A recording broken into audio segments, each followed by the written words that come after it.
That's when really everything set in. A brutal, brutal crime. There was a nude female with a blunt force trauma to her head. It almost decapitated from the injuries. Both of her hands were cut off. What you think you know is only the beginning.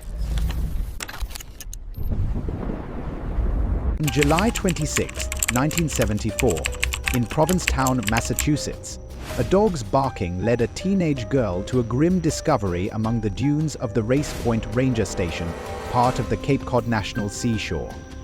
A woman's body, later identified as Ruth Marie Terry, lay partially covered by sand, her head resting on a green towel. Ruth, 37, was a vibrant soul from Tennessee, known for her free-spirited nature and love of adventure, whose life ended in a brutal murder that would haunt Cape Cod for decades. Ruth Marie Terry, born in 1936, grew up in Whitwell, Tennessee, in a close kitten family. Described as charismatic and independent, she loved music, dancing, and travel. By 1974, she had moved to Massachusetts, drawn to its coastal charm. A mother of two, she was recently married to Guy Rockwell Muldavin, an antiques dealer with a shadowy past. Ruth's warm smile and adventurous spirit endeared her to friends, who called her a wanderer with a big heart, always chasing new horizons. The Provincetown Dunes, a serene expanse of sand and scrub pine, were a popular summer destination in 1974. Tourists flocked to Cape Cod, and the area buzzed with artists, hippies, and vacationers. Ruth was last seen in early July, possibly enjoying the vibrant scene. Her body was found in a secluded area, accessible only by foot or off-road vehicle, suggesting the killer knew the terrain. The remoteness added to the mystery. How did she end there? The crime scene was chilling. Ruth had been bludgeoned, her head nearly severed, with additional injuries suggesting a ferocious attack. Her hands were missing, likely to prevent fingerprint identification, and several teeth were removed, thwarting dental records. She wore only blue Wrangler jeans rolled up as a pillow. The absence of personal items baffled police. It was deliberate, methodical, a ranger noted, reflecting the killer's intent to conceal her identity. The discovery sparked immediate alarm. The teenage girl, shaken, alerted rangers who contacted the Provincetown Police Department. Officers arrived to a scene untouched by tides or weather, preserved by the dry dunes. The lack of identification made the case urgent. She was dubbed the Lady of the Dunes. Locals, accustomed to summer crowds, were stunned. "Nothing like this happens here," the shopkeeper said, capturing the town's disbelief. Ruth's family, unaware of her fate, was scattered across states. Her son, Richard Hanchett, later recalled her as a free spirit who loved life. In 1974, communication gaps meant her disappearance went unreported. She often traveled without notice, a trait her friends admired, but which delayed alarm. Her husband, Guy Muldavin, claimed she left voluntarily, a story that raised no immediate red flags given her wanderer's lifestyle. Provincetown, a haven for artists and the LGBTQ+ community, prided itself on openness, yet the murder cast a shadow. Locals organized searches in nearby dunes, hoping for clues. The police issued sketches of the unidentified woman, estimated to be 25 to 40 years old, with auburn hair and an athletic build. Flyers adorned lampposts, but no one came forward to claim her. Systemic issues complicated the case. In 1974, Provincetown's small police force lacked advanced forensic tools. DNA technology was non-existent, and fingerprint databases were limited. The dunes' isolation meant no witnesses, and heavy summer traffic obscured potential leads. The case's anonymity frustrated officers who relied on sketches and media to generate tips. "We called her Our Lady," an officer later said, reflecting their commitment to her. The emotional weight hit hard. Rangers who patrolled the dunes felt a personal loss, as the area was their sanctuary. Tourists avoided the Race Point area, fearing a killer among them. The local newspaper, the Provincetown Advocate, ran stories urging vigilance, while churches held prayers for the unknown woman.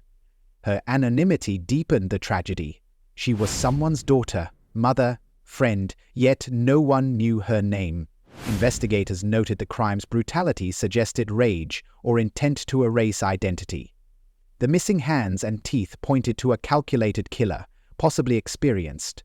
Theories of a transient drifter emerged, given Cape Cod's summer influx. Yet the precise staging, her body carefully positioned, hinted at familiarity with the victim or area. The green towel and jeans offered little, as they were common items. Her love for travel meant she frequented eclectic circles, from Tennessee bars to Massachusetts art scenes.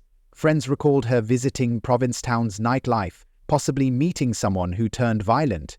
Her recent marriage to Moldavan, a man with a history of legal troubles, raised questions, but in 1974, he wasn't a suspect.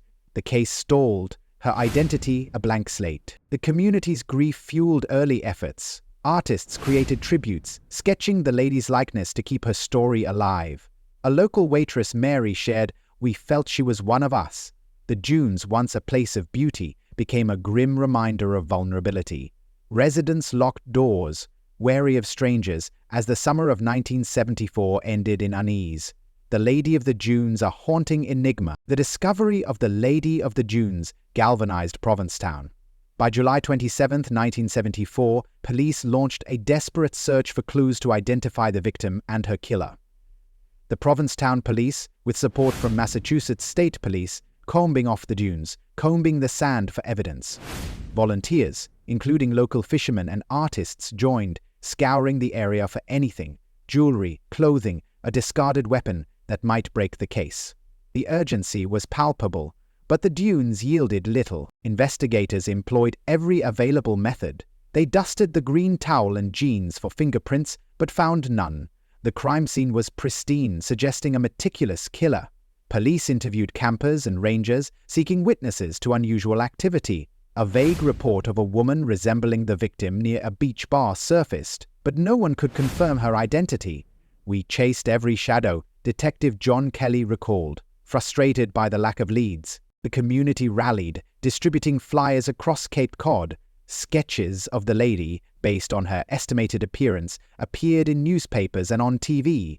Radio stations broadcast appeals describing her as 5'6", with a slight build and auburn hair tied in a ponytail. Tips flooded in, over 100 in the first week, but most were dead ends. A tourist claimed seeing a similar woman with a man, but details were fuzzy. Challenges mounted. The dunes' remoteness meant no CCTV or traffic cameras, and 1974 forensics limited options. Dental records were useless without teeth, and missing hands ruled out fingerprints. The summer crowd, with thousands of transients, overwhelmed police resources.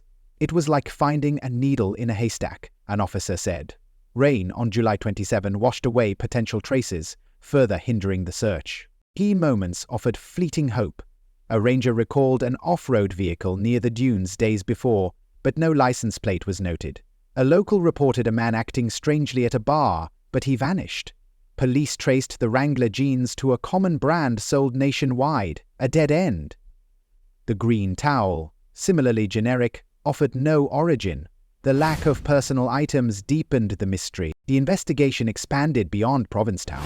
State police contacted missing persons units across New England, sharing sketches. No matches emerged. The FBI was consulted, creating a profile. A calculated killer, likely male, familiar with the area. Theories ranged from a serial killer to a personal vendetta.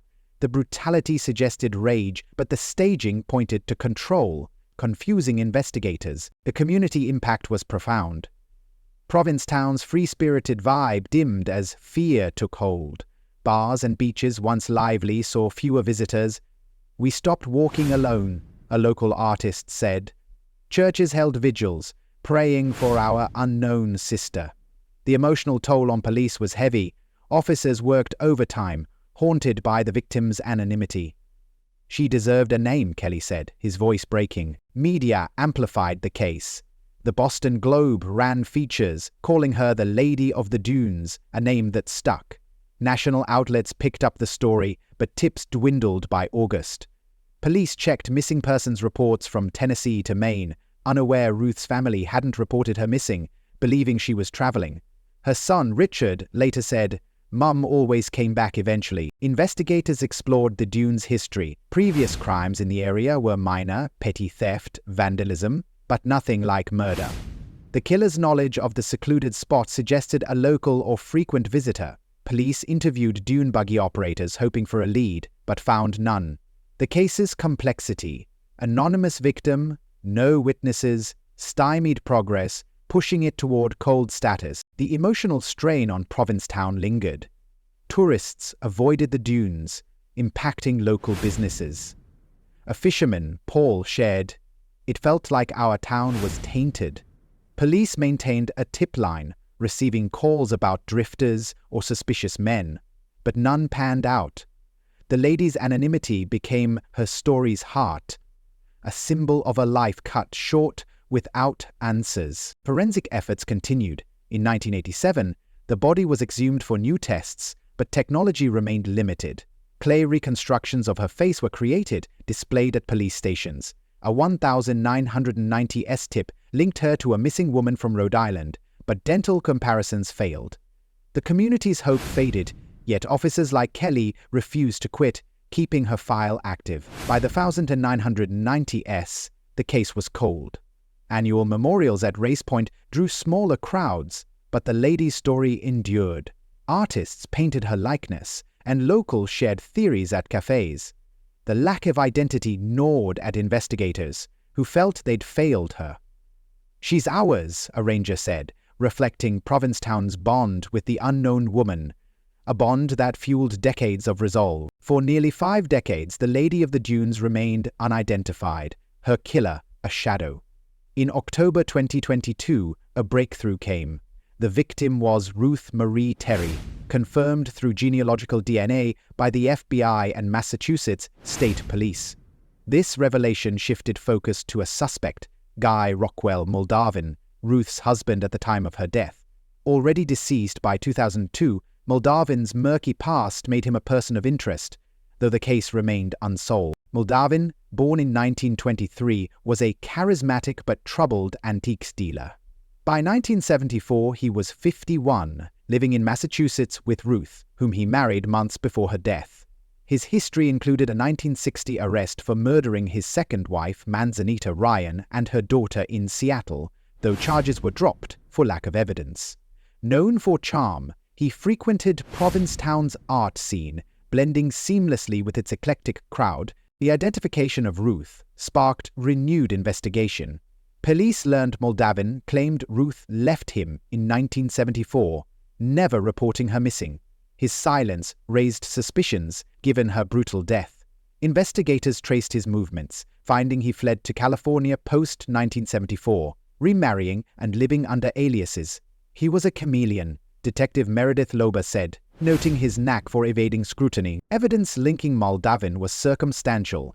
The dunes' seclusion matched his knowledge of Cape Cod, gained through art dealings.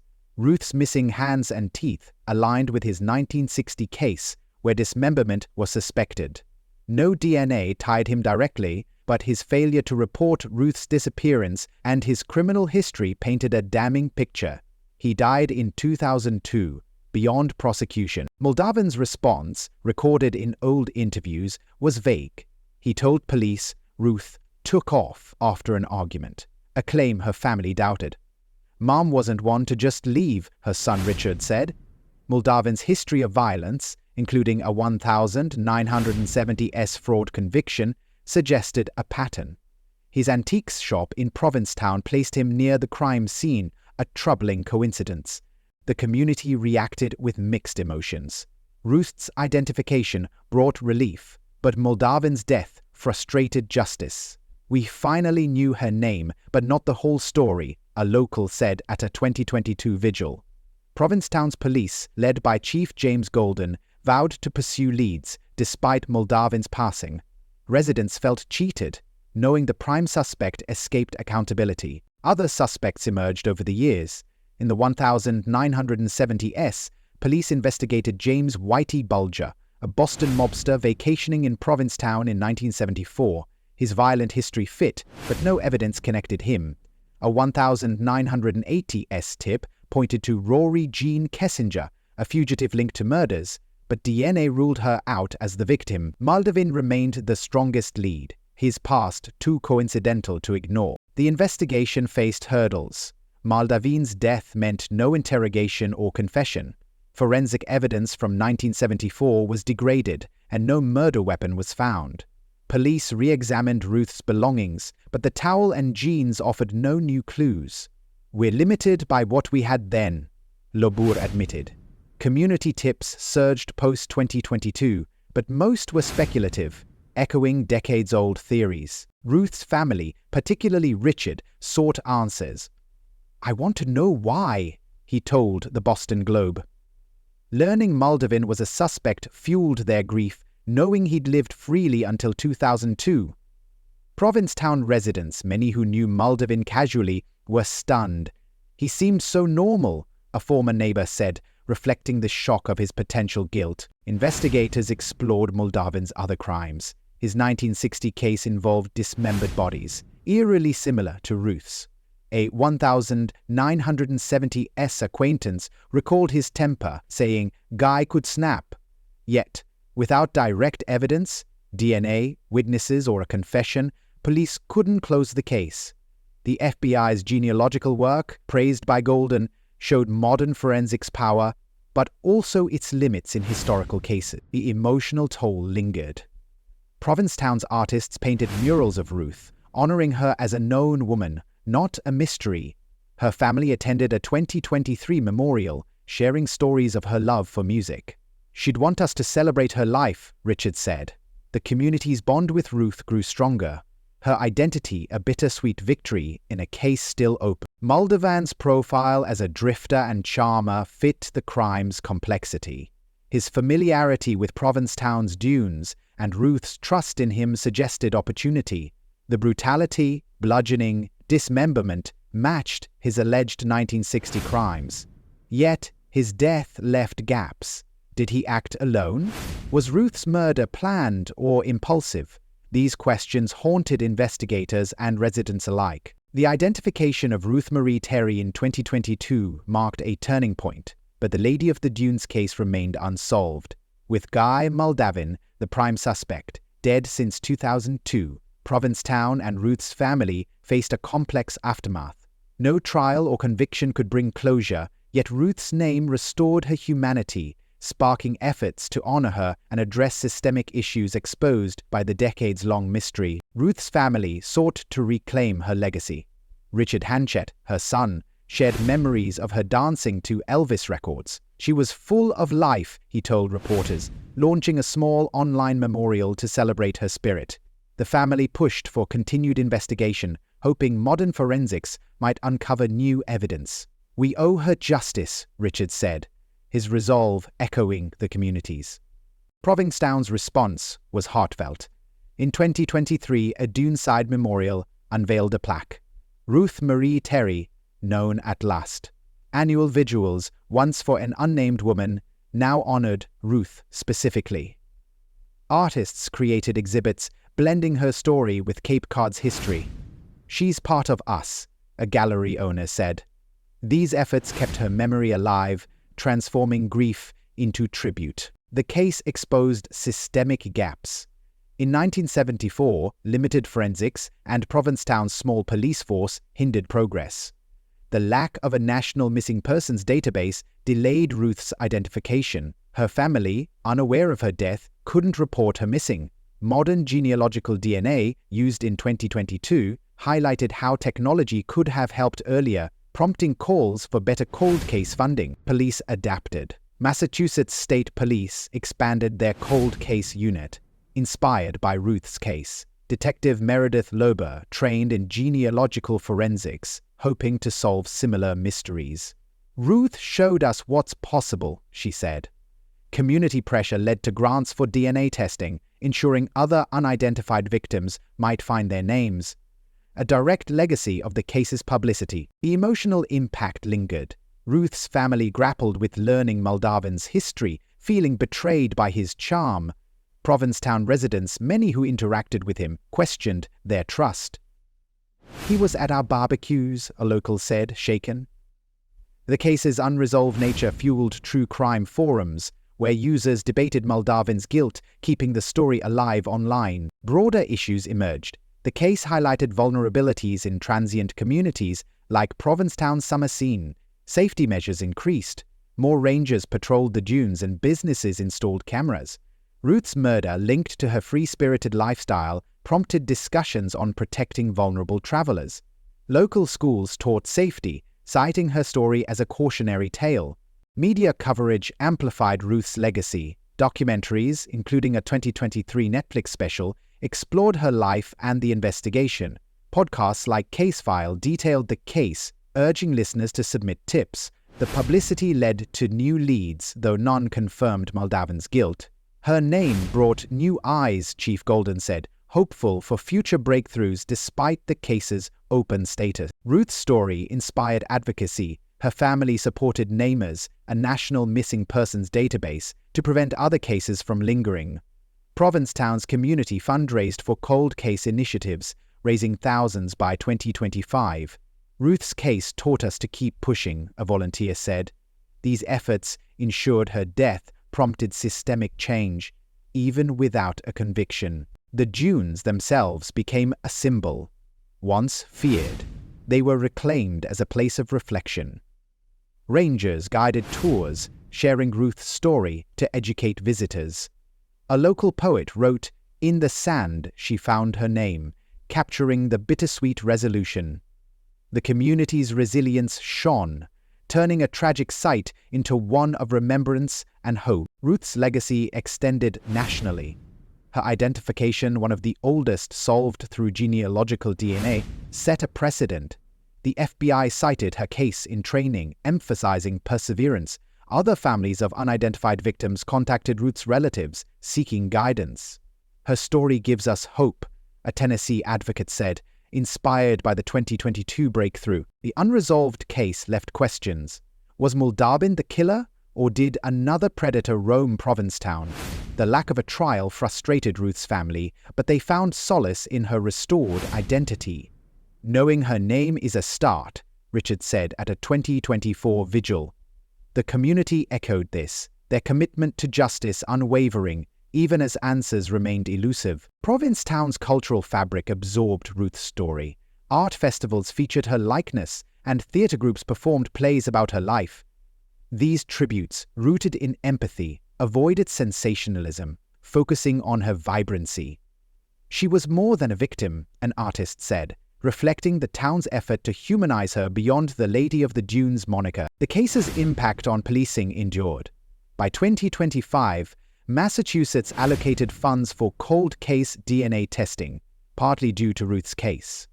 Provincetown's police collaborated with the FBI, retesting evidence annually.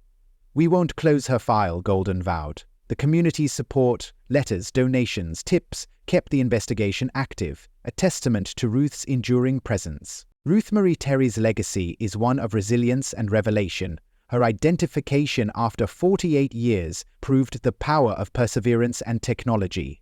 Though her killer likely escaped justice, her story spurred reforms, inspired communities, and restored her name. As Richard said, "Mum's light still shines." Provincetown, forever changed, carries her memory, a beacon of hope in an unsolved mystery.